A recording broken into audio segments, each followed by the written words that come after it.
오늘 발표 드리려고 하는 거는 주제가 여러 가지가 있을 텐데 일단 이현승 변호사가 밑에 두 번째 주제를 좀 해달라고 해서 이거랑 그리고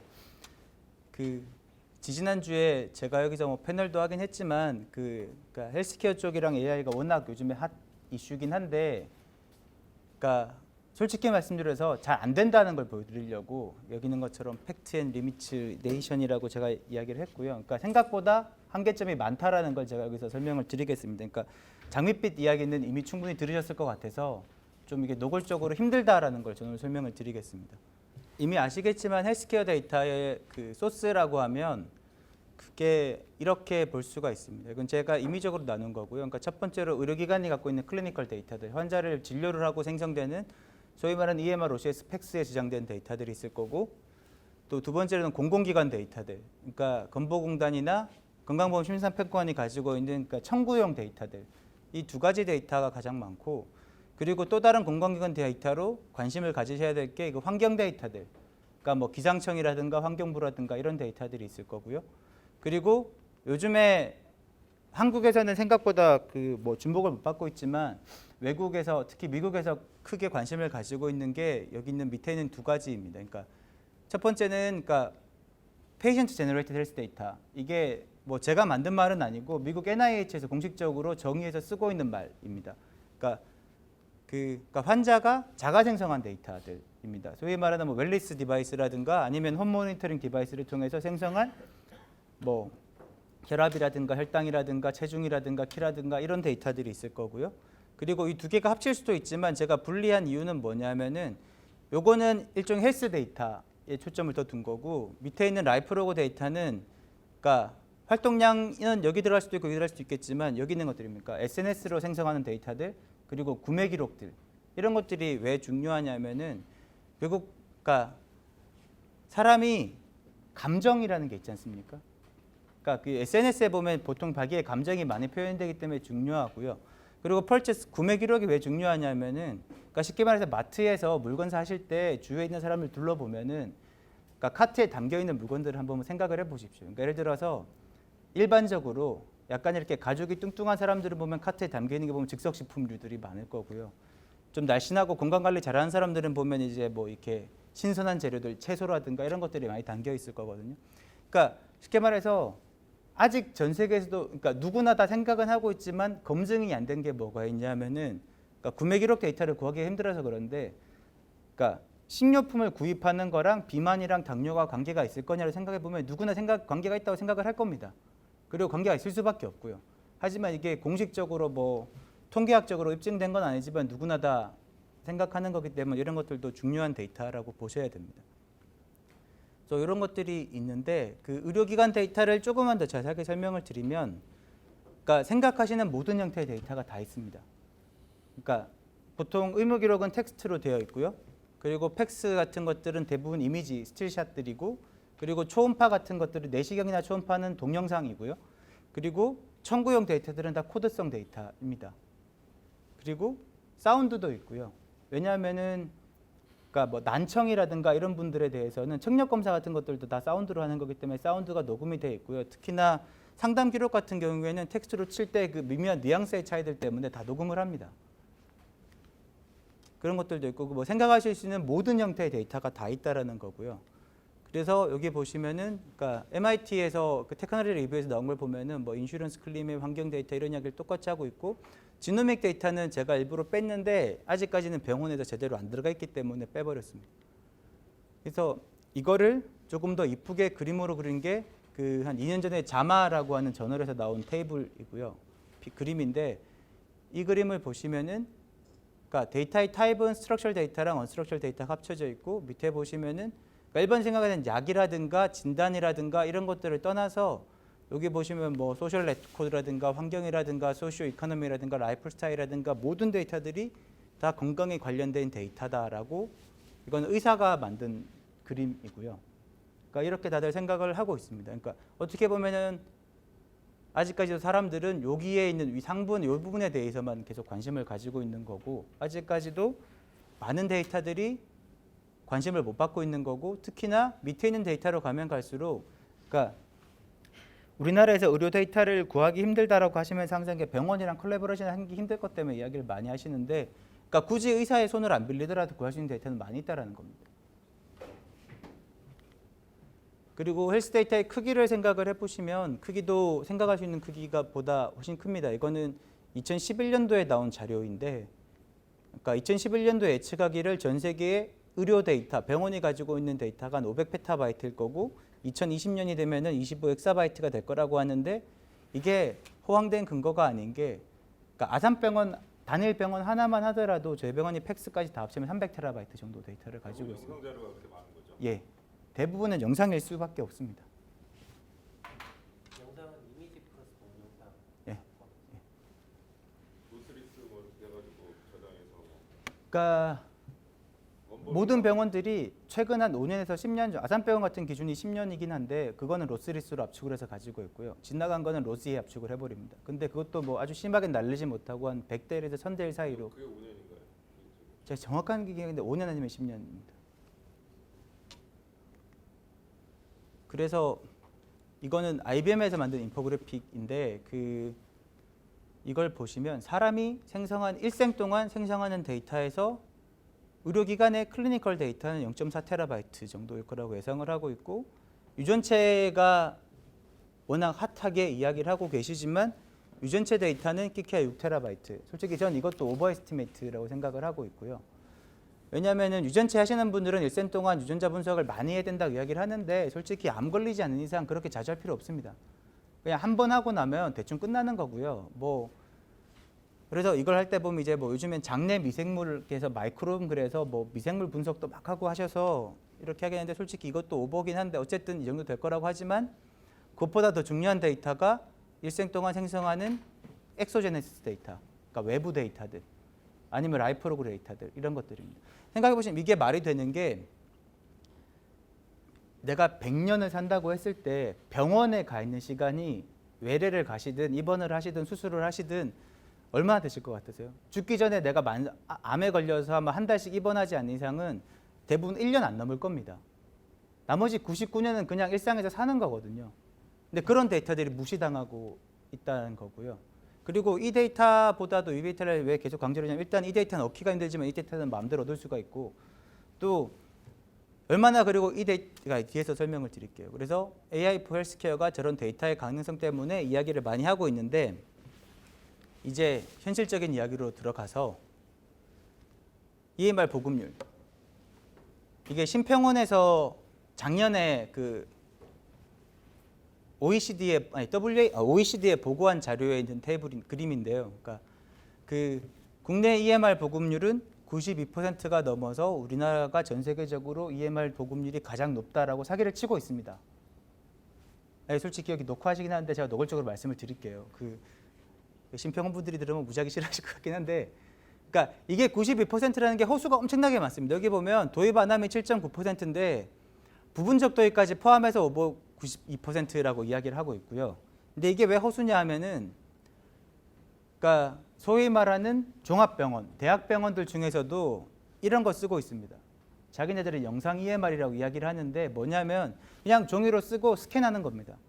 스캔한 PDF 파일을 올리는 겁니다. 그러니까 달라진 건 하나도 없거든요. 그러니까 다만 이게 스캔을 했기 때문에 그 차트를 찾아다니러 가지는 않아도 된다라는 장점이 있긴 하지만, 아시겠지만 PDF로 스캔된 손으로 쓴 게 OCR 같은 걸 해봐야 얼마나 잘 될 것이며, 특히나 의무기록은 OCR 해봐야 돼도 의미가 없는 게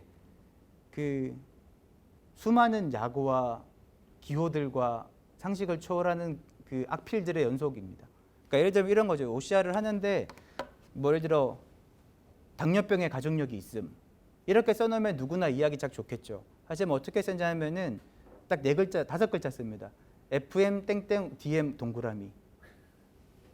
왜냐면 바쁘니까 그렇게 쓰는 거거든요. 그러니까 FH 패밀리 히스토리가 있는데 DM 다이어비티 멜리티스 쓰고 있다라는 겁니다. 그걸 어떻게 OCR을 해서 컴퓨터가 해석을 하겠습니까? 못 하거든요. 그러니까 이거는 분명히 한계가 있고요. 그리고 영상 EMR이라는 것을 얼마나 많이 씁니까? 의사들이 대부분 병원들은 보면 대부분 다 의사를 뒤고 하던데. 그러니까 그 두 가지 맹점이 있는데요. 그러니까 종합병원에 가시면 예를 들어 소위 말하는 빅5들은 다 제대로 된 EMR을 쓰고 있는 거고요.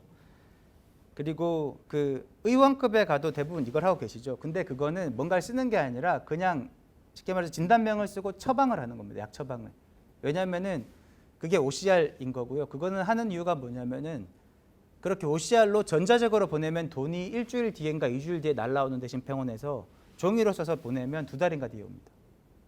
교수님 그럼 몇 퍼센트나 된다고 그래요? 저 영상 EMR 이렇게 쓰면 뭐 우리나라 좀 그 병원을 100이라고 봤을 때 몇 퍼센트는 뭐 영상 EMR이다. 요 슬라이드 말고 그 나옵니까? 아니요, 여기는 없는데요. 그 정확한 자료는 지금 그 아주대 박래현 교수님이 논문을 쓰고 계시거든요. 거기에 보면 정말 적나라한 숫자가 나올 겁니다. 근데 박래현 쌤도 보면은 영상 EMR은 논외로 해버렸고 특히나 그게 기관에 설문조사를 보내서 설문조사 결과를 갖고 통계치를 낸 거라 약간 허수는 있겠지만, 그러니까 미국 기준으로 정말 그러니까 일반인들이 생각하는 풀 EMR은 아마 20-30%대 될까 말까 할 겁니다. 그리고 그 소위 말하는 풀 EMR이라는 걸 쓴다고 하더라도 20-30%대겠지만 지금 EMR은 워드 프로세서입니다. 그냥 종이로 쓰던 거를 바쁘니까 종이를 없애보자라고 시작을 한 거고, 지금 EMR은 철저하게 10년 전에 워드 프로세서로 만들어진 겁니다. 그래서 대부분 텍스트로 들어가는 거고 수도 없이 많은 약어를 쓰고 있고 복잡하고 전문적인 의학 용어들이 막 남발하고 있고, 특히나 또 이 약어의 문제가 뭐냐면은 의사마다 진료과마다 다릅니다. 그러니까 동일한 약어인데 진료과마다 다른 거는 그나마 뭐 왜냐하면 약어를 쓰다 보면 어차피 약어에 한계가 있으니까 그럴 수 있지만 교수님마다 다르겠습니다. 같은 과에서. 예를 들어 특정 내과에서 A 교수님은 이 약어를 이런 뜻으로 쓰고 B 교수님은 다른 뜻으로 쓰는 겁니다. 그럼 밑에 있는 인턴 레지던트 펠로우는 교수님에 맞춰서 해석을 따로 해야 되는 거죠. 그러니까 이런 문제들이 있고요. 그래서 그럼 어쨌든 이런 걸 떠나서 워드 프로세서라고 하면 NLP를 하면 되지 않겠냐라고 많이들 이야기를 하시는데, 아까도 말씀드린 것처럼 미국이나 외국 같은 기준이면 됩니다. 그러니까 특히나 미국 같은 경우에는 환자 한 명당 한 20분에서 30분씩 보기 때문에 이쁘게 문장으로 다 디스크립션을 합니다. 환자를 볼 때. 그러니까 NLP가 잘 되고 실제로 많이들 하고 있습니다. 근데 우리나라는 제 개인적인 생각으로는 지금 현재로서는 안 된다라고 봅니다. 여기 뭐 probably no라고 했지만 제가 해봤는데 안 됩니다. 안 되는 이유가 여러 가지가 있는데요. 그러니까 아까 말한 것처럼 약어가 통일이 안 돼 있다는 가장 결정적인 문제점 하나, 그리고 전문의학 용어가 많기 때문에 그 터미널러지를 시소스를 새로 다 만들어야 됩니다. 사전을. 그런 문제가 있고, 그리고 NLP가 안 되는 위에 거는 근데 하면 됩니다. 솔직히 노가다 해서 모으면 되는데 안 되는 결정적인 이유가 뭐냐면은 NLP를 하려면 얘가 센턴스라 해서 자른 다음에 토크나이징해서 파싱을 해서 파싱 인포메이션이 나와야 되는데 센턴스가 아니라 문장이 아니라 전부 다 구입니다. 프레이즈 단위로 끊기거든요. 예를 들어 그런 거 아까 말한 것처럼 한글로 써서 당뇨 동그라미 뭐 어떡하라는 겁니다. 그게. 아니면 당뇨 동그라미 당뇨 플러스 뭐 오만 약어를 다 쓰시거든요. 그런 것들을 해석하는 게 힘들고, 또 문제가 한국이랑 영어랑 막 쌈뽕이 된다는 거죠.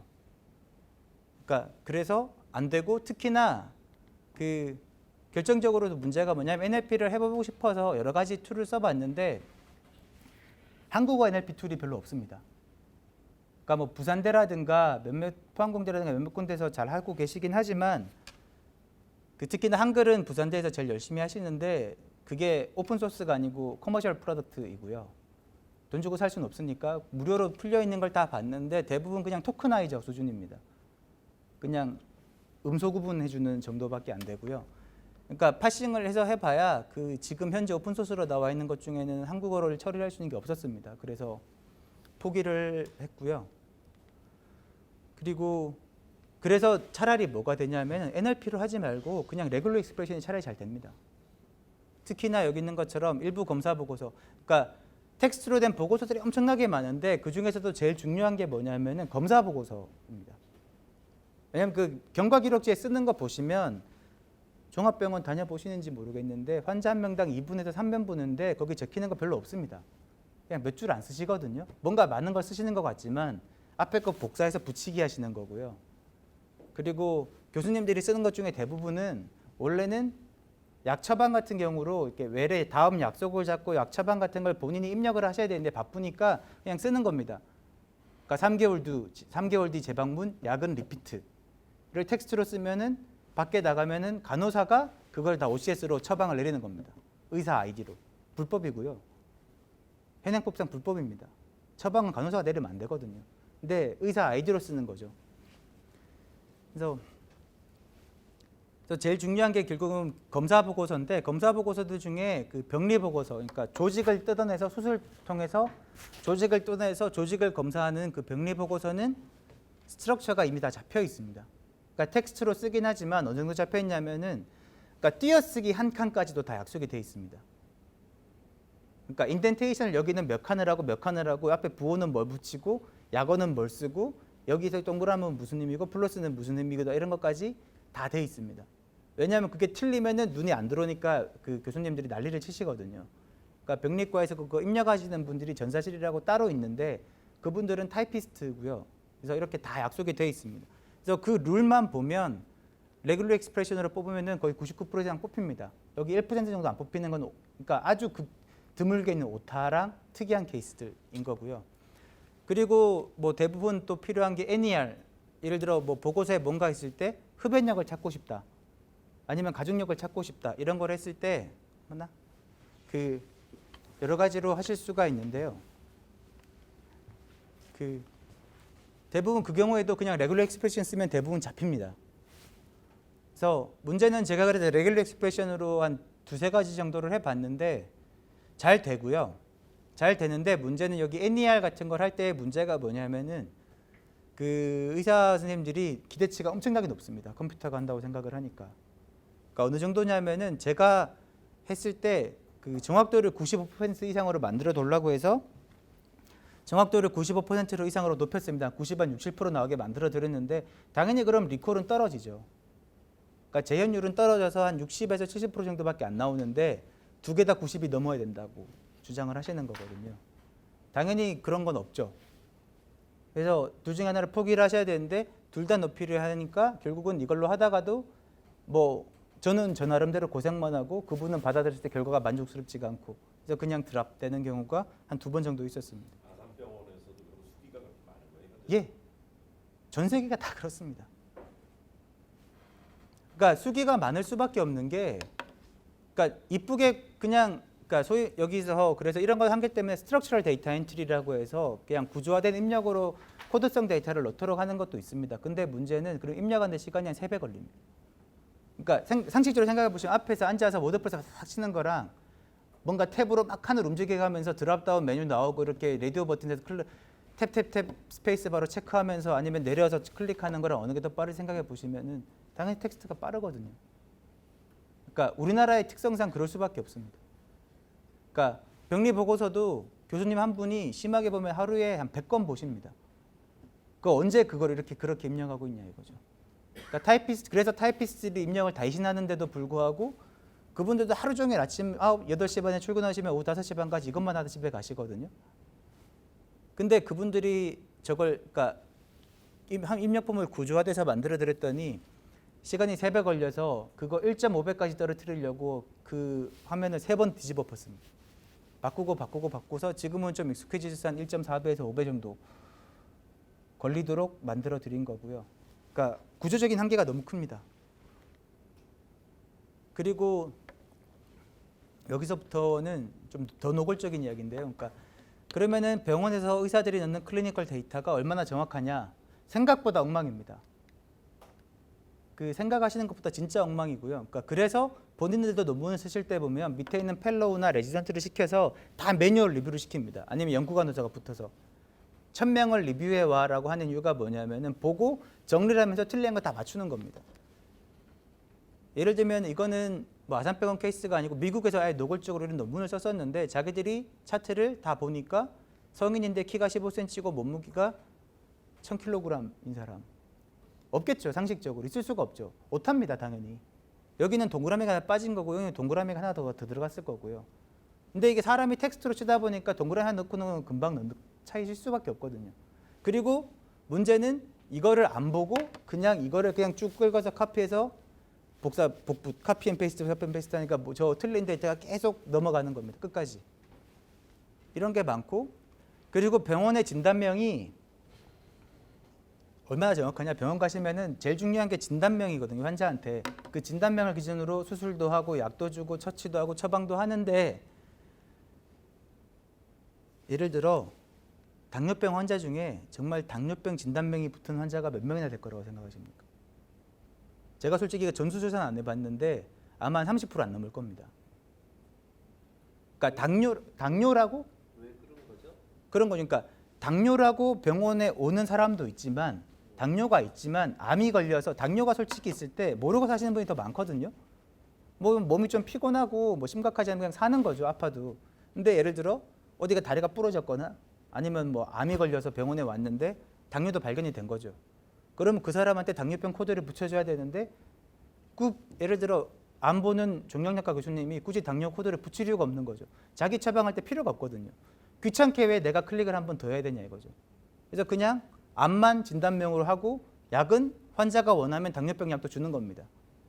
그래서 그 폐암 보시는 교수님 중 한 분이 농담 삼아 이야기하는 게, 자기가 아마 아산병에서 당뇨약 처방 제일 많이 한 사람일 거라고. 그러니까 암 환자라고 왔는데 내가 평상시에 만성 당뇨가 있는데 당뇨병 약 좀 주세요. 안 줄 수 없잖아요. 드리거든요. 그래서 포스터 노테이션을 반드시 해야 되고, 밑에 있는 피노타이핑이란 걸 해야 됩니다. 그 피노타이핑이란 게 뭐냐면은, 그러니까 검사 기록을 보고 실제 이 사람이 가지고 있는 진단명을 찾아내는 겁니다. 이거는 우리나라에서는 그닥 관심이 없고, 그러니까 미국에서는 많이 하고 있습니다. 그러니까 미국에서도 똑같은 경우를 겪어서, 그러니까 그 환자들이 가지고 있는 실제 질환이 진단명에 잘 안 나타나 있다. 그렇기 때문에 이걸 바꿔야 된다라고 생각을 하면서 어떻게 하다 보니까 의사들한테 처방을 잘 내세요 라고 하면은 그쪽도 마찬가지로 의사들이 바쁘고 싫어하니까 결국은 연구자들이 검사 결과를 보고, 예를 들어 당뇨 같으면은 혈당치가 얼마 이상이고 무슨 약을 처방을 받았고 이런 것들을 가지고 조합을 해서 당뇨병 코드를 따로 다 붙이는 겁니다. 그래서 그렇게 있고요. 그래서 당연히 여기서 연달아 나오는 게 클레임 데이터, 그러니까 청구 데이터인데, 청구 데이터는 이것보다 그냥 일반적인 병원이 가지고 있는 데이터보다 더 엉망입니다. 그러니까 그래서 심평원이랑 건보 데이터를 가지고 많이들 하시려고 하는데, 노골적으로 말씀드리면 그걸로 하실 수 있는 거 하나도 없습니다. 일단은 신뢰성이 제로고요. 그러니까 왜 그러냐 하면은 저 청구 데이터는 돈을 벌기 위한 데이터입니다. 그러니까 뭐 신문에 계속 나지 않습니까? 뭐 의사분들이 무슨 처방을 했는데 심평원에서 삭감을 당했다는 등 이렇게 해서 요즘에 소송도 많이 붙고 하는데요. 그러니까 병원은 돈을 벌어야 되니까 가능하면은 실제로 그 환자가 가지고 있는 질환이 아니라 돈을 벌 수 있는 진단명을 붙입니다. 그래서 병원에 보면 청구용 진단명이랑 실제 임상 진단명이 따로 있습니다. 그래서 아산병원 같은 경우에도 그러니까 적정진료팀이라고 해서 한 30-40명 되는 분들이 그 코딩만 다시 하는 분들이 계시고요. 돈 벌어야 되니까. 그러니까 합법적인 수준 내에서 가장 돈을 많이 받을 수 있는 코드로 다 바꾸는 겁니다. 그래서 병역이 되고, 특히나 또 청구용 데이터들은 그러니까 진단명, 투약력, 그러니까 이 약을 주기 위한 진단명이고요. 그리고 이 약을 주기 위한 검사를 시행했는지 여부가 있고, 아주 이 비싼 고가 약인 경우에는 일부 검사 결과가 들어가 있습니다. 그러니까 일반적으로 병원에 가서 피 뽑아서 보는 랩 데이터들을, 검사 결과들은 하나도 안 가지고 있습니다. 심평원은. 건보는 심평원 데이터 플러스 건강검진 데이터. 그러니까 영유아 때부터 검사했던 각종 영유아 검진 결과랑, 그리고 학교 다니면서 받았던 건강검진, 그리고 성인이 되시면서 직장을 다니면은 2년에 한 번씩 하는 검사랑, 그리고 만 40세가 넘어가면 생애 주기 전환 검사 뭐 이런 것들의 데이터가 건보가 다 가지고 있고요. 그래서 건강검진 데이터는 건보가 클리어하게 가지고 있는데, 이 심평원이랑 건보가 가지고 있는 이 청구용 데이터들은 신뢰도가 극히 낮습니다. 그래서 많이들 희망을 가지고 쓰시는데, 그래도 이걸 많이 쓰는 이유가 뭐냐 하면은 그냥 전국민 데이터라는 상징성 하나라고 보시면 됩니다. 그리고 그래서 그러면은 실제로 이제 이런 문제가 있을 때 내가 뭘 해야 될 거냐? AI 하는 사람이 라고 했을 때 너무 나쁜 이야기만 하면 안 되니까 그러니까 실제적인 방향, 연구 방향을 보면 가장 쉬운 거는 이미지랑 비디오입니다. 그래서 뷰노라든가 루닛이라든가 이런 회사들이 이미지를 갖고 하는 이유가 뭐 그 회사 그러니까 두 가지가 있죠. 딥러닝이 가장 잘하는 분야이기도 하고요. 지금 현재 이미지 데이터 애널리시스를 그리고 그 이미지 데이터들은 보통 영상의학과 교수님들이 판독을 하시는데 그분들이 병원에 있는 의사분들 중에서 컴퓨터랑 가장 친한 분들입니다. 그분들이 쓰시는 그 분석용 컴퓨터, 그러니까 진단용 컴퓨터는 그러니까 모니터도 현존하는 모니터 중에서 가장 좋은 모니터를 쓰시고요. 해상도 4K 정도 되는 거 쓰십니다. 왜냐하면 확대해서 계속 봐야 되기 때문에. 그리고 컴퓨터도 무지하게 좋은 거 쓰시고요. 그리고 그래서 본인들도 어차피 그냥 뭔가 근거 없이 경험에 의해서 진단을 내리는 거기 때문에 AI가 가지고 있는 블랙박스 알고리즘에 대한 거부감이 제일 적습니다. 그러니까 이게 왜 중요하냐면은 그러니까 일반적으로 의사분들은 그러니까 통계 방법들 그러니까 소위 말하는 화이트박스 어떻게 그게 분석이 되는지 아는 것들에 관심이 있지. 그러니까 한마디로 결과가 나오면 왜 그렇게 나왔는지를 항상 알고 싶어 하거든요. 근데 머신러닝 알고리즘을 쓰면 예를 들어 뉴럴넷으로 했다. 난 모르겠고 얘가 이렇게 알려줬는데요 밖에 안 되는 거거든요. 그래서 그 거부감 때문에 AI를 쓰는 것에 대해서 아주 싫어하는 분들이 많이 있고요. 근데 요즘에는 워낙 데이터가 많아지고 복잡해지니까 요즘에 조금 적기시긴 하는데 그냥 농담삼아 말씀드리면 저는 그래서 이야기하시면 교수님 어차피 통계 요즘 복잡한 거 보시면 아시냐고 모르시지 않냐고 그냥 남들이 예를 들어서 그러니까 생존 분석할 때 카플란 마이어 플라팅 같은 거 하면은 남들이 하니까 하시는 거 아니냐고 다 인정하시거든요. 그럼에도 불구하고 일단은 그러니까 머신러닝을 AI를 각광을 받으면서도 잘 안 되는 게 남들이 잘 안 하기 때문이고 이걸 하는 분들은 보면 컴퓨터에 익숙한 분들이고 그래서 그분들이 소위 말해서 이렇게 프로모션 아주 잘 하시는 분들이기 때문에 뭔가 이렇게 많이 하는 것처럼 느끼시겠지만 실제로는 아직까지 갈 길이 멉니다. 그래서 통계 문제 때문에 그래서 또 할 수 있는 게 해석이 가능한 것부터. 그러니까 해석이 가능한 머신러닝 알고리즘 대표적인 게 디시전 트리겠죠. 얘는 그냥 룰의 집합이니까요. 디시전 트리는 루트를 따라가면 다 if된 룰의 연속이니까 그러니까 회사들이 접근할 수 있는 것부터 해야 되는데 문제는 그놈의 알파고 때문에 뭔가 그 광파는 분들이 많으셔갖고 요즘에는 의사분들도 자기도 AI를 갖고 뭘 한가를 하고 싶다라고 하는 분들은 엄청나게 많아졌습니다. 해야 될 거라고 생각을 하시고 그래서 뭐 저놈의 알파고 효과 때문에 좋다면 좋아졌고 근데 다만 뭘 모르면서 그냥 해보자라고 하시는 분이 많다는 게 문제죠. 그러니까 예를 들어 딥러닝을 하려면 이미지 같은 거는 요즘에 CT나 MRI 찍으면 그냥 이렇게 노골적으로 말하면 머리끝부터 발끝까지 동영상을 찍습니다. 스틸샷으로. 그러니까 간 하나만 찍을 때도 슬라이스를 옛날에 뭐 예를 들어 5cm 단위로 찍었으면 요즘에 그냥 밀리미터 단위로 막 이렇게 찍고 가로로도 찍고 세로로도 찍어서 심지어 그거 막 이렇게 넘겨보면은 동영상이 만들어질 정도로 찍으시거든요. 그렇게 이미지가 많아야 되는, 그러니까 데이터가 많아야 되는데 끼케야 환자 한 1000명 있는데 그걸 가지고 딥러닝을 하자라고 막 하시면은 결과는 이상해질 수밖에 없는 거죠. 그래서 좀 그런 것들은 있습니다. 그리고 뭐 또 하나 할 수 있는 게 그러면은 병원 밖을 보는 겁니다. 아까 말한 것처럼 페이션트 제너레이티드 헬스 데이터. 그러니까 클리니컬 데이터는 구하는 것도 어렵고 특히나 IRB도 그러니까 IRB도 받아야 돼, 연기윤리 심사도 받아야 되고 의료진이랑 협조도 해야 되는데 그 의사분들이랑 일을 해보신 분이 있는지는 모르겠지만 성격 진짜 안 좋습니다. 그 요즘에 젊은 분들은 그나마 좀 괜찮은 분이 많은데 나이 드신 분들 보면은 나이스하신 분인데도 불구하고 논문을 쓰거나 이럴 때 자기가 바쁘다는 이유로 이걸 합시다라고만 이야기를 하고 데이터를 구하는 것부터 전처리하고 프로세싱해서 논문 쓰는 것까지 다 밑에 사람이 다 해야 됩니다. 예를 들어 제가 특정 교수님이랑 하면은 그 교수님은 아이디어만 주시는 거죠. 이걸 하면은 좋은 데 갈 수 있다. 그럼 교수님 어떻게 하면 되나요? 이렇게 하면 된다고. 이제 데이터 다 구하고 그거 프로세싱하고 분석해서 결과 나와서 테이블표 그리고 심지어 서론 빼고는 제가 다 쓰고요. 그리고 그분이 교신 자료를 딱 가지고 가시는 거죠. 재수 없으면 저는 이제 원오브댐 공저자로 들어가는 거고.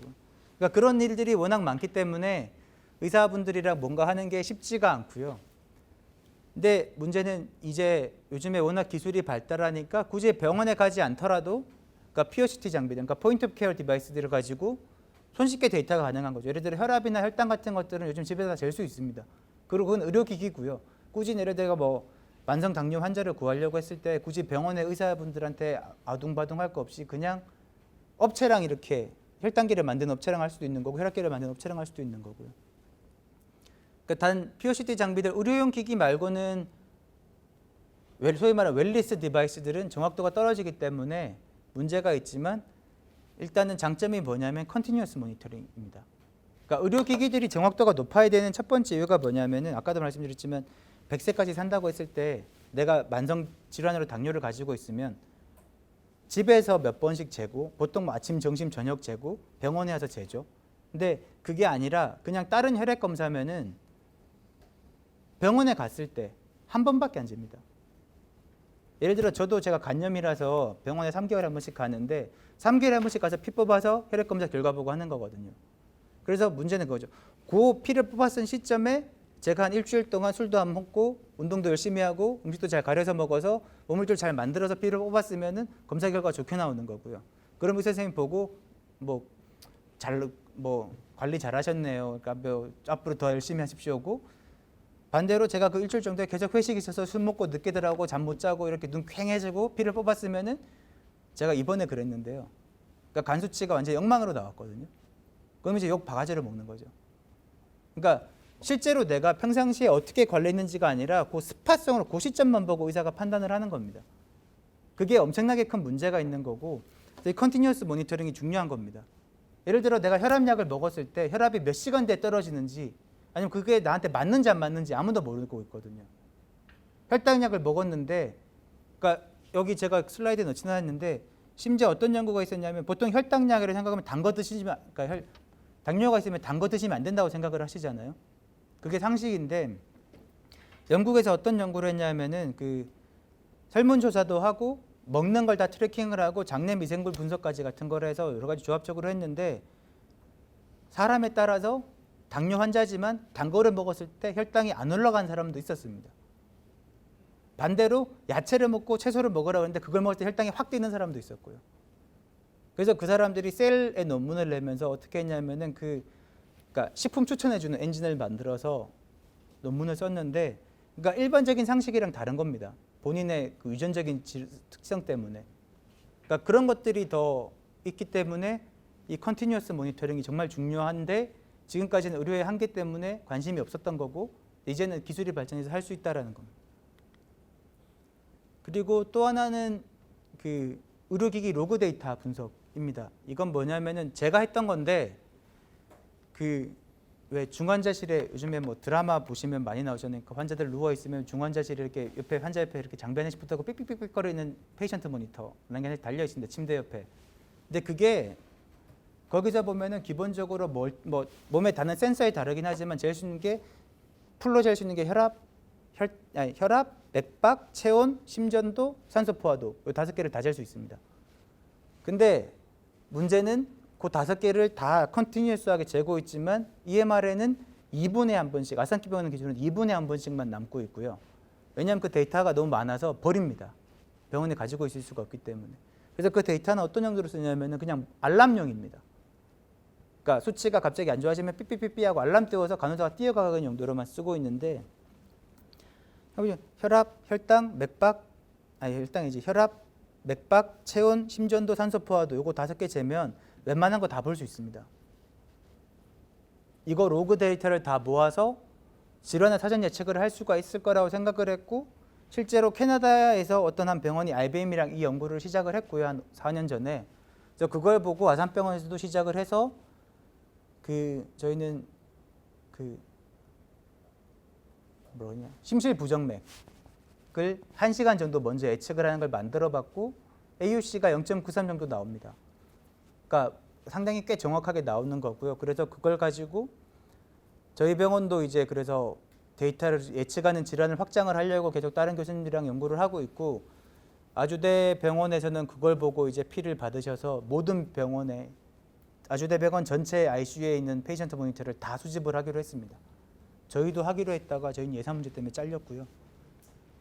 예, 그리고 또 하나 쉽게 할 수 있는 게 뭐 구글 플루 트렌드에서 나와 있던 그 SNS를 분석해서 인플루엔자 유행성 질환을 예측을 한다거나 이거는 뭐 구글이 열심히 했던 거고 그리고 또 많이 하는 게 뭐냐면 자살 우울증 예측 이런 것들입니다. 이게 뭐 말이 되냐고 생각하시지만 의외로 자살 환자들이 보면 자살을 하기 위해서 어떻게 하면 아프지 않게 죽을까 검색을 많이 합니다. 그래서 이런 것들을 하면 실제로 코릴레이션이 상당히 높게 나오고요. 근데 문제는 이거는 한계가 코릴레이션을 보는 거지 코제이션을 보는 건 아닙니다. 왜 그러는지는 모르지만 예를 들어 구글 검색 기록이랑 인플루엔자 예측이랑 상관관계는 있는데 얘가 인과관계는 아닌 거죠. 그거는 명확하게 염두에 두셔야 될 거고 할 수 있다라는 거 정도입니다. 그래서 또 AI를 가지고 헬스케어 쪽 데이터를 분석을 하면은 또 문제가 있는데 얘를 병원에 팔려면 임상시험을 하셔야 되고 임상시험을 한 다음에 식약처 승인을 받으셔서 식약처 조건으로 인증을 받으셔야지만 팔 수가 있습니다. 그러니까 예를 들어 뷰노나 루닛이 열심히 폐암 진단하고 유방암 진단하는 솔루션을 CDSS를 만들었으면 그거를 클래스 2로 그러니까 뭐 클래스 1이 제일 낮은 거고 클래스 1, 2, 3가 있는데 클래스 2로 인증을 받아야지만 제품으로 팔 수가 있습니다. 그러니까 그 회사들이 제품을 팔려면은 식약처 승인을 받기 위해서는 또 임상시험을 반드시 해야 되고요. 그럼 또 병원이랑 일을 해야 되는 거고 이렇게 돌고 도는 악순환이 계속 생기는 겁니다. 그리고 또 다른 문제가 뭐냐면은 그러니까 국내의 경우에는 아까도 말씀드린 텍스트 덩어리이기도 하지만 코드성 데이터들도 표준이 안 지키고 있어서 기관마다 다릅니다. 예를 들어 아산병원은 진단명에 그러니까 아산병원 내부의 진단, 그러니까 원내 코드라는 걸 쓰고 있고요.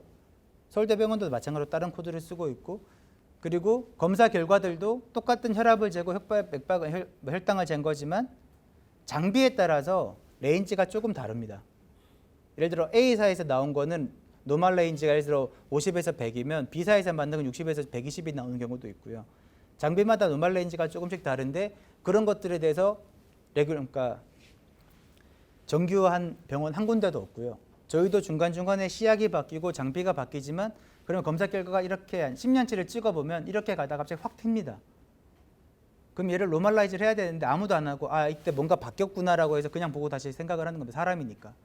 근데 컴퓨터 가려면은 걔를 다시 노멀라이즈를 해야 되고 데이터를 다 기관의 데이터를 모으려면은 다 매핑을 해야 되는데 힘들죠. 누군가가 다 매뉴얼하게 해야 되는 작업이고요. 그래서 요게 또 하나의 허들이고 마지막 허들이 뭐냐면은 임상 데이터를 쓰려면은 개인의 동의를 받아야 됩니다. 예를 들어 CDSS를 만들려고 하면은 임상 시험이 아니더라도 무조건 개인 동의를 받으셔야 되고요. 근데 뭐 100명, 1000명은 어떻게 받겠지만 요즘 뭐 딥러닝 같은 거 AI로 하려면 10,000명, 10만 명 단위로 받아야 되는데 불가능하고요, 현실적으로.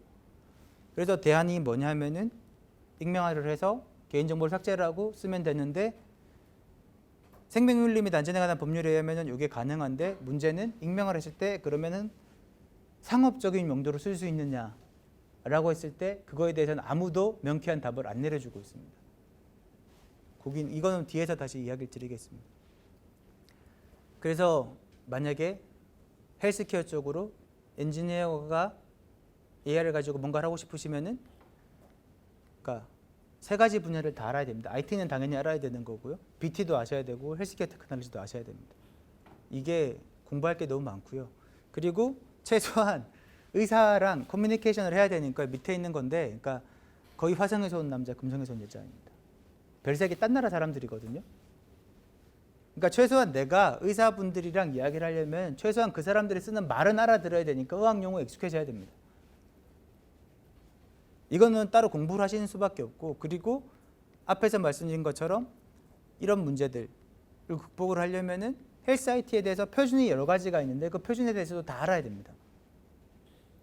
예를 들어 데이터를 통합을 하는데 내가 우리 회사가 알아서 하겠다라고 할 수는 없지 않습니까? 근거가 있어야 되니까. 그래서 이거를 표준을 가지고 해야 되는데 문제는 그 표준이 또 너무 많고 표준 문건이 대부분 한 40, 50페이지 되는데 그걸 최소한 10몇 개에서 100여 개까지는 봐야 되기 때문에 그것도 완전히 엄청나게 허들이 되는 거고요. 그래서 여러 가지 문제들이 있습니다.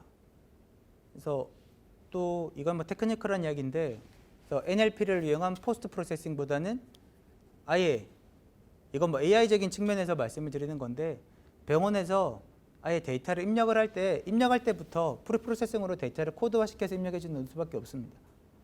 이 방법밖에 없고, 그리고 엄청나게 클렌징 많이 하셔야 되고요. 그 오타 같은 것도 엄청나게 많기 때문에 클렌징 무지하게 많이 하셔야 되고, 어노테이션도 엄청나게 많이 해야 됩니다.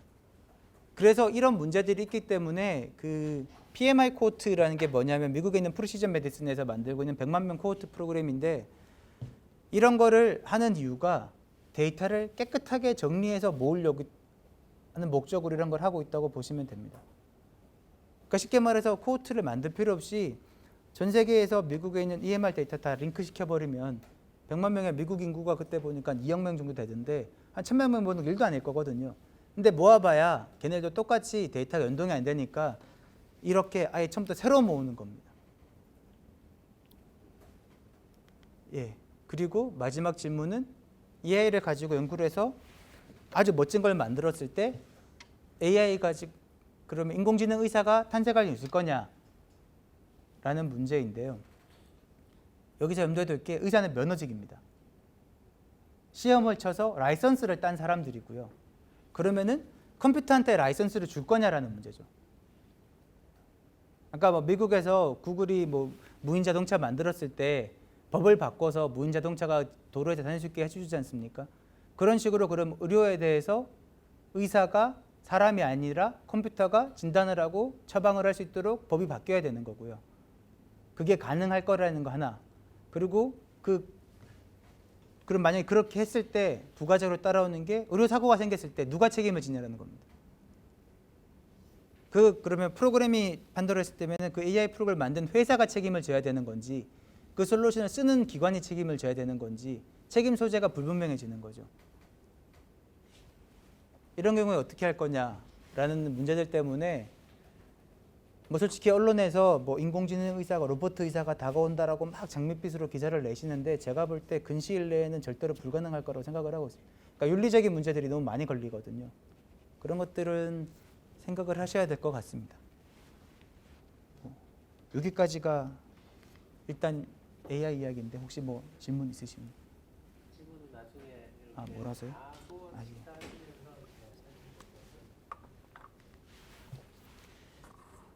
두 번째는 이거 이현승 변호사님은 관심 있는 거 아닌가요? 다른 분들 관심 있나요? 그러니까 프라이버시 프로텍션인데, 그러니까 시큐리티는 논외라고 프라이버시 문제만 이야기를 드리겠습니다. 그러니까 보안은 또 다른 영역이니까 일단 정보 보호만 이야기를 드리겠는데, 일단은 이거고요. 이게 아시죠?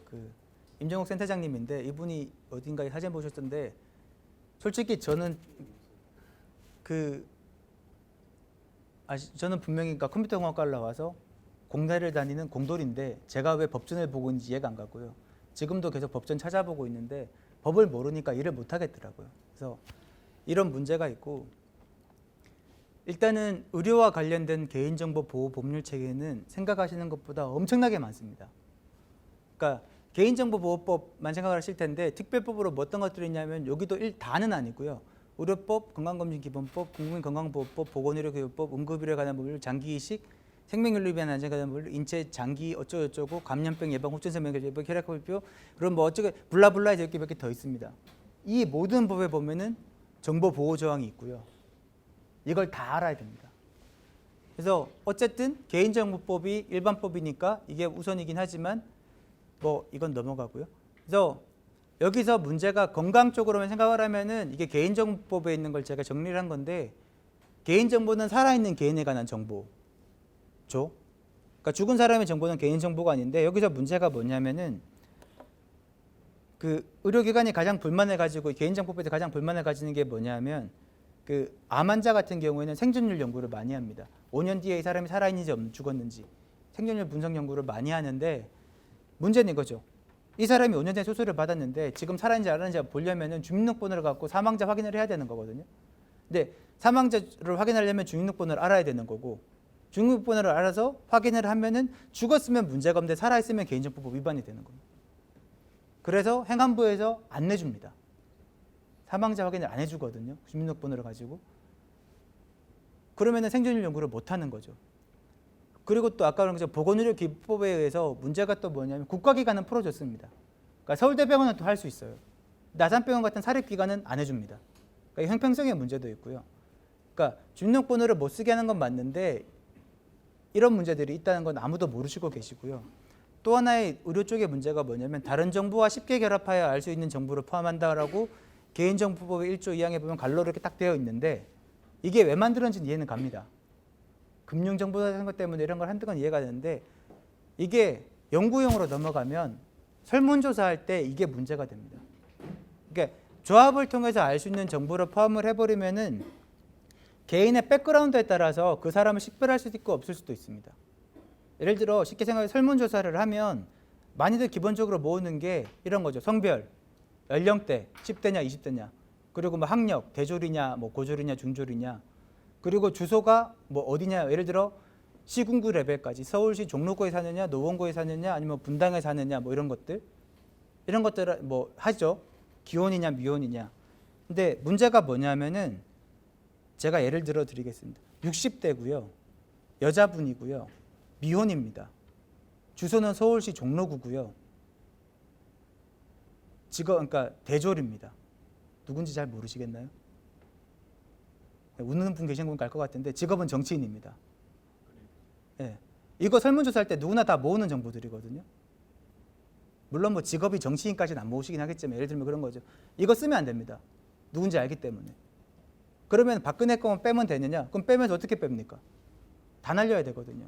그러니까 이게 연구용으로 설문조사 같은 것들을 엄청나게 이상하게 되어 있는, 그러니까 이런 현실을 모르고 하시는 거고요. 그리고 민감 정보에 보면은 건강이라고 딱 되어 있습니다. 뭐 어떡하라는 건지 모르겠거든요. 그러니까 그럼 건강 정보가 의료 정보냐 아니냐? 그냥 민감 정보라는 거거든요. 그럼 건강에서 예를 들어 그런 겁니다. 민감 정보면 좋은데 그럼 의료 정보는 아니냐를 한번 생각해 보자는 거죠. 내가 키랑 몸무게를 병원에서 재면 의료 정보입니다. 당연히. 근데 내가 그럼 집에서 키랑 몸무게를 재면 그게 의료 정보입니까 아닙니까? 아무도 그거에 대해서 정확하게 정의를 안 해주고 있거든요. 그러니까 그냥 민감 정보로 통째서 그냥 묶어버리는 겁니다. 이거에 문제가 있고요. 그리고 뭐 이건 뭐 주민등록번호 쓰지 말라는 거는 뭐 납득은 가나 이해는 가나 공감은 못하는 절차인 거고요. 그래서 의료법원의 정보보호 기준을 보면은 뭐 아까 말씀드린 것도 외에도 개인정보보호법, 정보통신망 기본법, 정보통신망 이용 척집에 관한 법률, 의료법, 근로기준법, 산업안전보건법, 생명윤리안전보건법 많이 있고요. 이렇게 많다 보니까 아산병원 같은 대형병원은 한 달에 한 번씩 감사 나옵니다. 복지부에서 나오고요, 행안부에서 나오고요, 미래부에서 나오고요. 그리고 기관을 달아가면서 같은 기관에서 또 나옵니다. 그러니까 특히나 아산병원 같은 경우는 정보통신 기반시설로 인증이 돼서 이걸로 감사받아야 되고요. 망법에서 또 감사받아야 되고요. 개인정보법 때문에 미래부에서 행안부에서 계속 감사 나오고 있고요. 특히나 저희는 또 ISO 27001 인증기관이라서 저희 나름대로 또 인증도 하고 있습니다.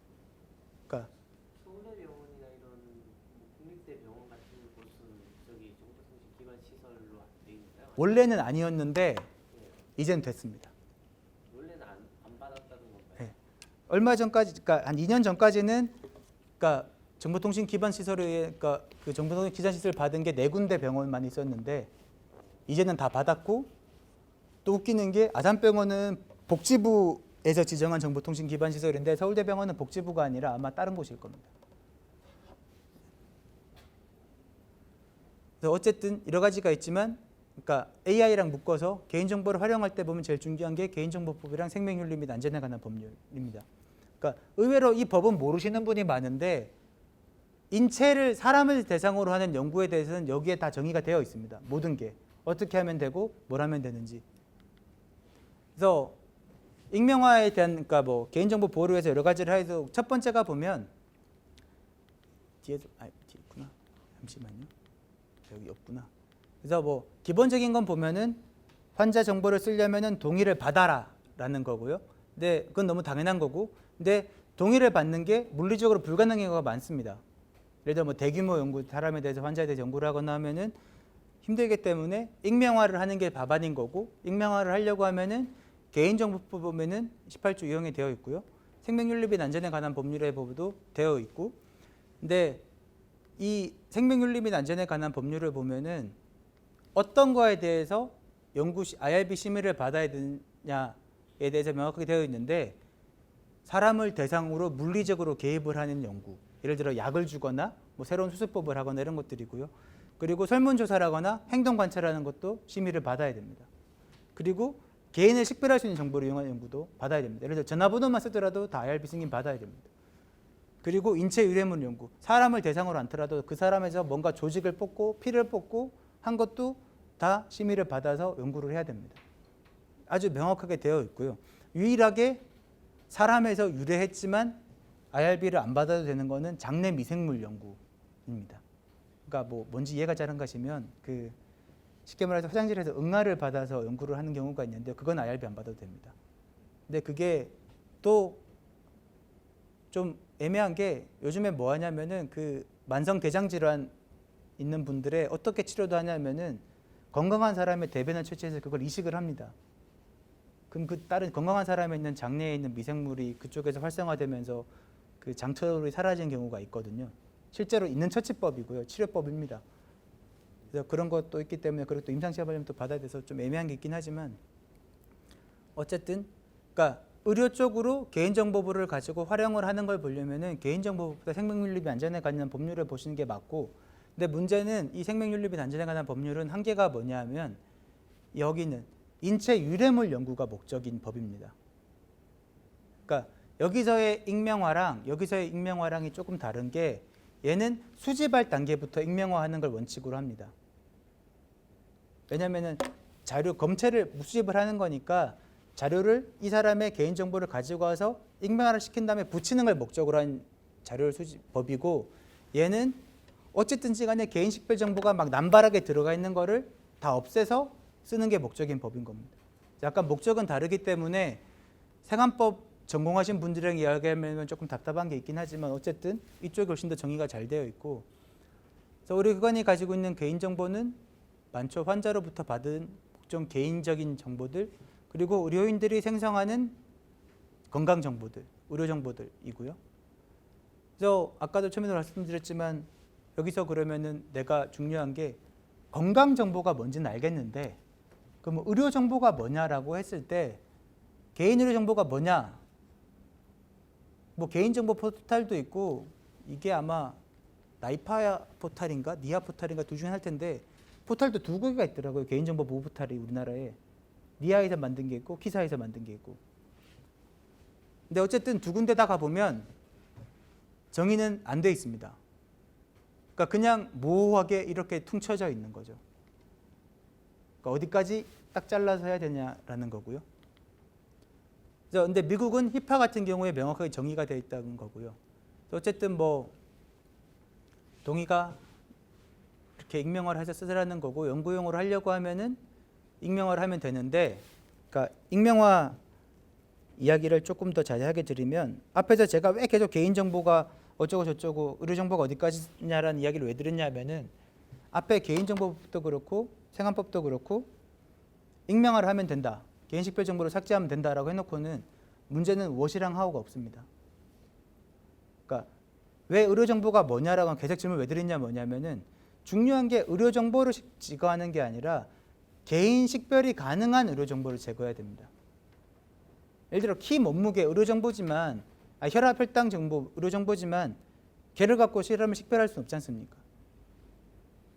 그러니까 뭐가 개인이 식별이 가능한 의료정보냐라는 걸 정의를 해줘야 되는데 우리나라는 그게 안 돼 있다는 게 가장 큰 맹점이고요. 그리고 또 용어를 철저하게 주목하는 게 한국말로는 익명화라고 하지 않고 요즘에는 뭐 비식별화라고 법률 용어로 쓰시던데 그게 영어로 보면은 de-identification이 있고 anonymization이 있고 pseudonymization이 있고 그렇습니다.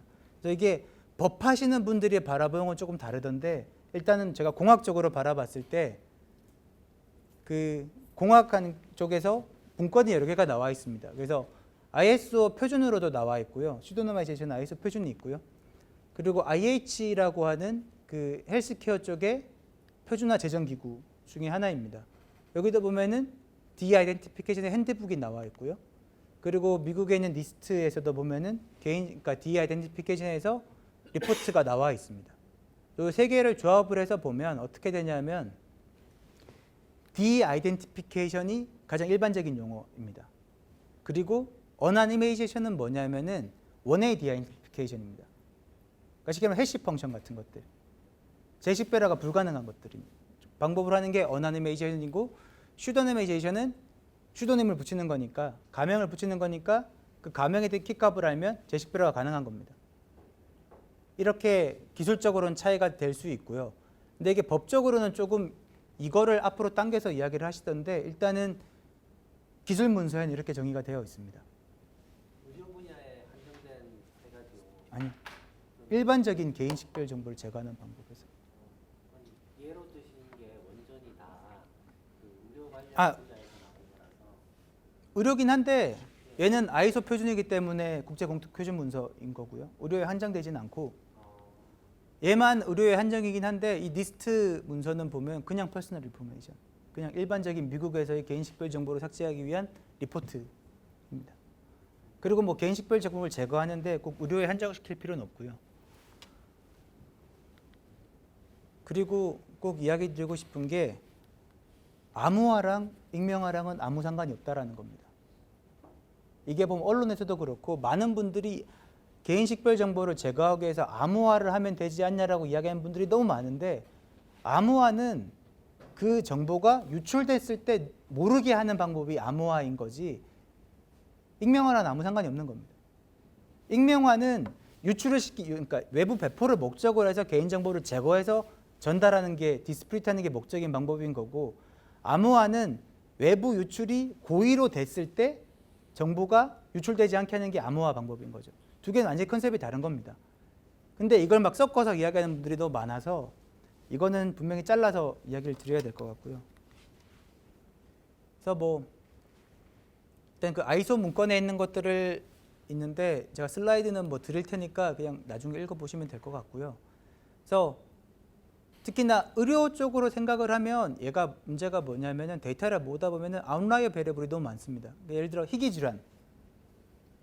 질환인 사람들은 항상 레어한 사람들이기 때문에 익명화를 할 수가 없습니다. 그래서 예를 들어 희귀 질환을 연구하기 위해서 그 사람의 진단명을 날려버렸다. 어떡합니까? 안 되거든요. 그래서 이건 무조건 받아야 되고요. 그래서 그 아이소 문건에 보면은 어떻게 나와 있냐면은 여기는 200명이라고 했는데 일반적으로 룰 오브 썸으로 쓰는 게 2만 명입니다. 그러니까 2만 명 이하는 개인 식별이 가능한 정보라고 보는 거고 2만 명 이상이면은 개인 식별이 불가능하다고 보는 겁니다. 그래서 주소 같은 게 보면은 우리나라도 마찬가지로 시군구 레벨까지는 2만 명이 보통 넘습니다. 그래서 익명화를 할 때 읍면동 레벨은 다 지우고 시군구까지만 쓰면 익명화는 된 겁니다. 국제 기준으로는. 그리고 유전 정보. 그럼 유전 정보는 아주 소중한 정보니까 별도로 관리해야 될 거냐? 아니면 그냥 일반적인 의료 정보랑 똑같냐? 그 아이소 문건에는 똑같다라고 하고 있습니다. 제 생각도 똑같을 수밖에 없고요. 그리고 익명화에 대해서 그럼 방법이 뭐냐? 그러니까 개인 식별 정보가 세 가지 종류가 있는데 여기는 직접적인 개인 식별 정보, 간접적인 개인 식별 정보, 그리고 쿼지 아이덴티파이어라고 해서 조합을 통해서 개인 식별을 할 수 있는 정보. 이 세 가지 종류가 있고요. 우리나라 법에 제가 가장 큰 불만인 게 뭐냐면 이거에 대해서 정의를 안 해주고 있다는 겁니다. 그냥 퉁쳐서 개인 정보고, 그러니까 테크니컬하게 실제로 일을 하는 사람 입장에서는 우리나라 법을 보고 가이드라인을 보면은 너무 한계가 많습니다. 가이드라인도 보면 기술적인 요소가 하나도 안 들어가 있고요. 들어가 있는 게 보면 뭐 예를 들어 그런 거죠. 뭐 공인인증서를 써라 이런 것들은 솔직히 테크니컬한 가이드라인이 아니라 그냥 완전히 이상한 짓을 하는 거라고 보고 있어서 그리고 데이터의 종류에는 구조화된 데이터가 있고 비구조화된 정보가 있고요. 당연히 그럴 거고요. 구조화된 정보는 코드성 정보일 거고 non-structured 데이터가 텍스트라든가 이미지라든가 이런 것들이 될 거고요. 그래서 제가 아는 한 전 세계에서 익명화랑 의료용 개인정보 보호에 대해서 가장 잘 되어 있는 게 히파입니다.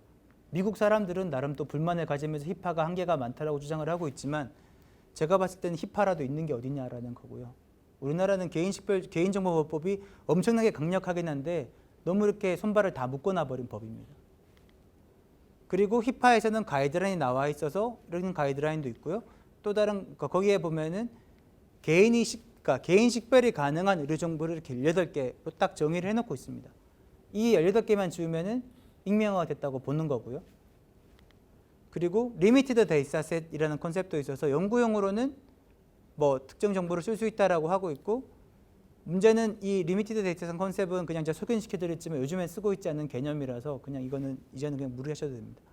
그래서 18개 PHI가 이렇게 되어 있는 거고요. 그러면 하우에 대해서 보면 또 다른 가이드라인이 있는데, 그 가이드라인에 보면은 방법을 두 가지로 제시를 하고 있습니다. 이건 그 법에 명시된 방법이고요. 첫 번째 게 세이프 하버고 두 번째 게 엑스퍼트 디터미네이션입니다. 그러니까 세이프 하버는 뭐냐면은 모든 개인 식별 정보를 100% 완벽하게 지우는 겁니다. 현실적으로 있을 수가 없는 방법이고요.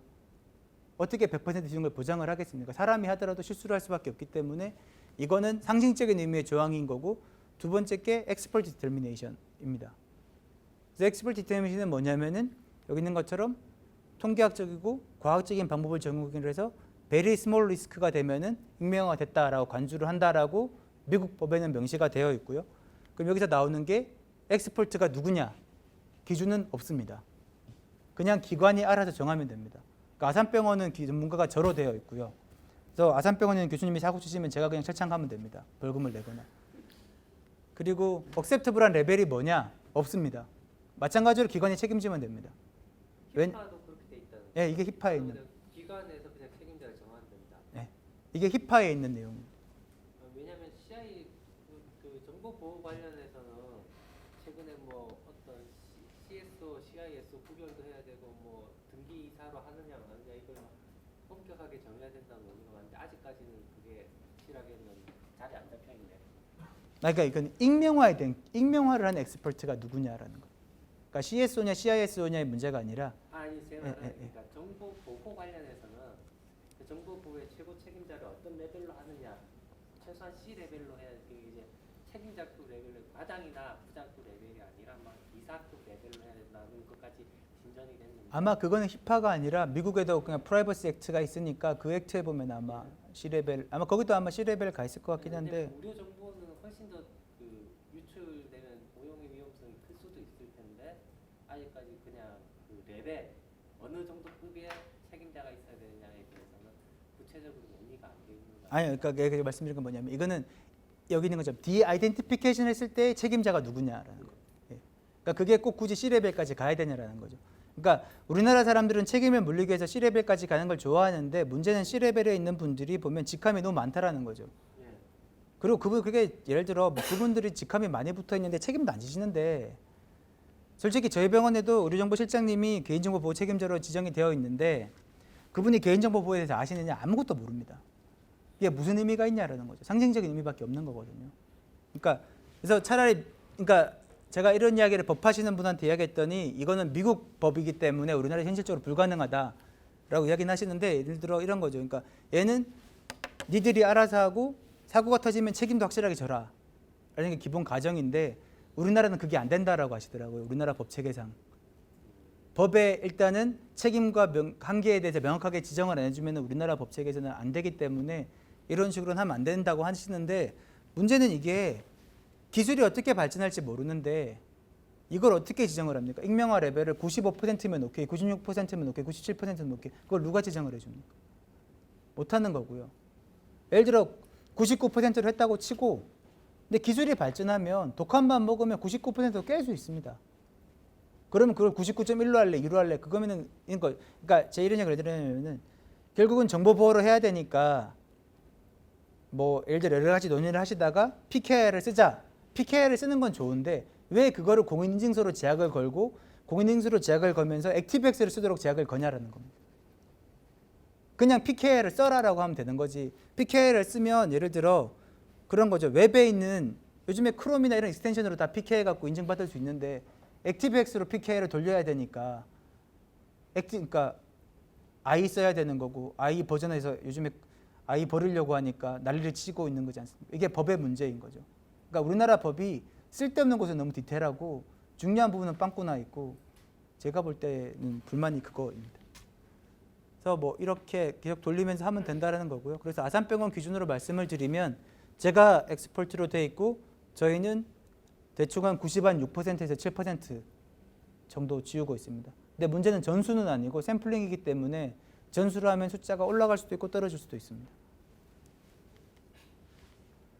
그래서 뭐 이렇게 불만은 계속 이야기하고 있지만 뭐 나름 정부에서도 개인정보보호 가이드라인을 많이 만들어 내셨는데요. 방통위에서도 2년 전에 빅데이터 개인정보보호 가이드라인을 만들어냈는데 비식별화를 하면 된다라고 했고 저는 솔직히 이거 왜 만들었는지 모르겠고요. 이거 읽어보면 한 4장인가 밖에 안 되는데 그냥 개인정보법 카피 앤 페이스트입니다. 세부적인 내용 하나도 없고요. 그리고 비식별화라는 데이터값 삭제 블라블라블라블라 조치를 말한다. 뭐 어떡하라는 거죠. 그러니까 문제는 이겁니다. 이게 의료랑 상관없이 금융이랑 예를 들어 통신 데이터를 생각하면 이렇게 말했을 때 아무 문제가 없는데 의료는 문제가 뭐냐면은 삭제를 해도 안 되고 총계 처리를 하면 안 됩니다. 예를 들어 환자 데이터를 보는데 서머라이제이션 돼서 서머리 스탯으로 올려버리면은 의료는 환자 한 명 한 명 개개인을 봐야 되기 때문에 로 데이터를 봐야 됩니다. 그래서 가명 처리를 하는 건 가능한데 얘를 총계 처리해버리거나 범주화를 해버리면 안 되는 겁니다. 예를 들어 혈압이 레인지가 예를 들어 80에서 100이신 사람이 정상인데 혈압을 그러면 130, 그러니까 수축계를 130대, 140대, 150대 이렇게 해서 분석을 할 수 없습니까? 그 사람의 숫자가 필요한 거지. 그런 한계들이 있다는 거고요. 그리고 뭐 여기 보면은 또 민감 정보 생성 금지를 해서 건강, 수집, 조합, 조정, 분석, 처리해서는 아니 된다. 하지 말란 이야기거든요. 사업적 목적 불가는 여기. 않다고 했던가요? 여기에서는 있었고요. 아, 여기에는 있었는데 이게 2년이 지났기 때문에 논의가 좀 바뀌고 있는 거고. 그리고 니아에서도 이렇게 뭐 이런 가이드라인을 만들어냈는데 재밌는 이야기를 말씀드리면은 여기에 가이드라인 의료에 대한 가이드라인이 한 몇 페이지가 나와 있습니다. 나와 있는데 다 제가 낸 겁니다.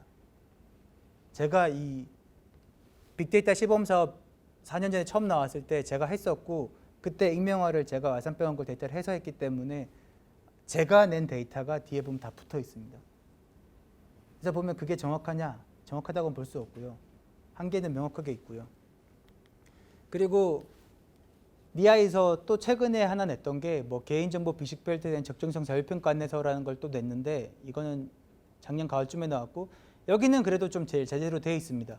문제는 여기도 보면은 어떻게 개인정보를 익명화를 하면 되는지에 대한 what이랑 how는 없는데 익명화가 됐다라고 가정한 다음에 평가하는 방법은 잘 되어 있습니다. 그러니까 주기적으로 어떤 위원회를 평가위원회를 만들어서 어떻게 평가를 하고 추가적으로 비식별화를 해라라는 겁니다. 예를 들어 네가 비식별화를 했으면 그 비식별화에 대해서 주기적으로 위원회를 만드는데 그 위원회는 CPO가 지정하는 3인 이상의 평가위원이고 그 3인 이상의 평가위원의 과반수는 외부의 전문직이고 업무 영역 전문가, 법률 전문가 한 명 넣으라라는 거고 그래서 평가를 해서 문제가 레벨이 낮으면은 재식별화를 하고 평가가 통과가 되면은 쓰면 된다라는 이야기를 하고 있는데 그러니까 여기 보면 또 쓸데없이 너무 디테일하죠. 그러니까 업무 영역 전문가 1인 좋은데 개인정보 비식별화 전문가 우리나라에 이런 사람 없습니다. 우리나라에 개인정보 비식별화 전문가가 누가 있나요? 생각나는 분 있으신가요? 없거든요. 그러니까 문제는 보통 보안하시는 분이 하시죠. 예, 그냥 보안 전문가라고 하든가 그러면 될 걸 또 이렇게 또 쓸데없이 디테일하게 잡아놓으시거든요. 예, 모르겠습니다. 여기 이거 니아에서 만드실 때 혹시 관여하셨던 분들 있는지 모르겠는데. 이거 쓰는 사람이나 이런 분들은 전문가로 볼 수 있는 거 아닌가요? 집필지에 참여했다. 근데 여기 보면 비식별화 방법이 여기 가이드라인 보면 뒤에 몇 가지 나와 있는데, 그러니까 문제는 이거죠. 그러니까 의료와 맞지 않는 가이드라인이 너무 많이 나와 있다라는 거. 그러니까 여기 끝인데, 그러니까 예를 들어 이런 거죠. 아까도 말씀드린 것처럼 의료 데이터는 로 데이터, 그러니까 예를 들어 내가 금융 데이터라든가 통화 콜로기, 통신 데이터가 있을 때는 그냥 예를 들어 판교 여기 이 부분에 통신량이 얼마 되는지 썸해버리면 끝입니다. 그거 갖고 할 수 있는 거 많이 있거든요. 근데 환자 데이터를 보려면 예를 들어 제 거랑 이현승 변호사 거랑 합쳐서 서메이션을 해버리면은 통계치를 내버리면은 둘이끼리 중화가 돼버리는 거죠. 예를 들어 이 사람은 저혈압이고 제가 고혈압이면 합치면 정상이 나오는 거거든요. 근데 뭐 통계 처리는 문제가 있겠지만 어쨌든 뭐 데이터값 삭제랑 뭐 감형 처리 정도 그러니까 이제 우려 분야에서 쓸 수 있는 이거는 사실 빅데이터라는 일반적인 범주니까 웹사이트에서 그에 맞는 이제 기법들만 쓰면 될 텐데 그래도 여전히 이제 그 개인정보 보호 최고 책임자를 이렇게 면책시켜 줄 수 있는 구체적인 하우에 대한 없죠. 가이드라인이 없다. 그러니까 하우보다도 what에 대한 가이드라인이 없는 거죠. 뭘 지우면 되는지. 그러니까 이런 거죠. 그러니까 퉁쳐서 건강, 민감 정보니까 수집, 저장, 부합, 분석, 처리해서는 아니 된다.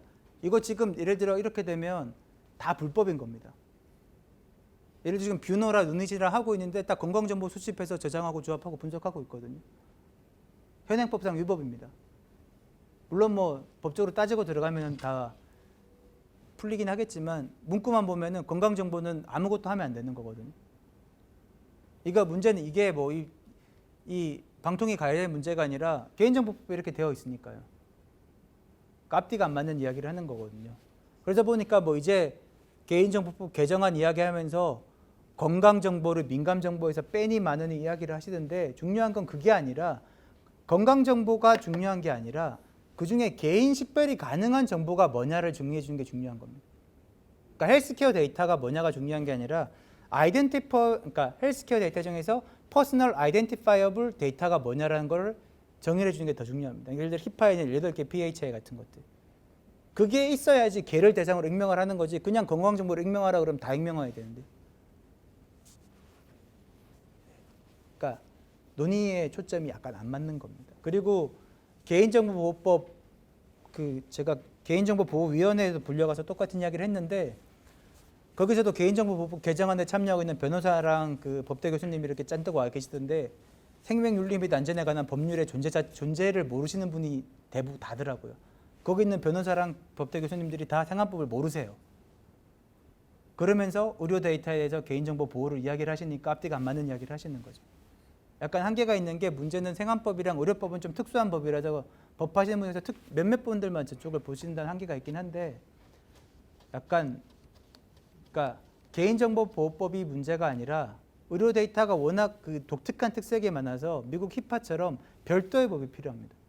의료 정보에 대한 보호에 대한 뭐 특별법 같은 것들이 그냥 개인정보 예를 들어 그러니까 금융정보랑 통신로그나 이런 각종 뭐 전자상거래 정보 같은 거랑 묶어서 가기엔 너무나도 특색이 많다는 거죠. 별도법으로 가는 게 맞고 그러다 보면 금융위도 보면은 뭐 전자상거래 관련 특별법으로 통해서 다시 풀려고 하고 있는데 의료도 그런 식으로 푸는 게 맞을 거라고 보는 거. 예, 발표는 여기까지입니다.